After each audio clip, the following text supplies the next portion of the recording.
ముందుగా అందరికీ శ్రీరామనవమి శుభాకాంక్షలు. మార్చి 27 శుక్రవారం శ్రీరామనవమి వచ్చిందండి. ఈ నవమి తిథి రోజున సూర్యాస్తమయంలోపు కొబ్బరి చిప్పలో దీపం వెలిగించారంటే మీకున్న కష్టాలన్నీ తొలగిపోతాయి. ఒక ఇత్తడి ప్లేట్ కానీ రాగి ప్లేట్ కానీ తీసుకొని చక్కగా బొట్లు పెట్టుకోవాలి.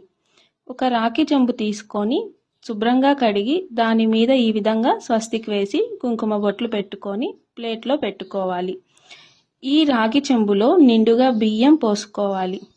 తరువాత ఒక కొబ్బరికాయను తీసుకొని పగలకొట్టి అందులో కన్ను ఉన్న కొబ్బరి చిప్పను తీసుకొని బొట్లు పెట్టి ఆ రాగి చెంబు పైన పెట్టుకోవాలి. ఇందులో నిండుగా కొబ్బరి నూనె వేసుకొని 5 ఒత్తులని కలిపి ఒక ఒత్తిగా చేసి దీపారాధన చేసుకోవాలి. తరువాత పూలతో అలంకరించుకోవాలి.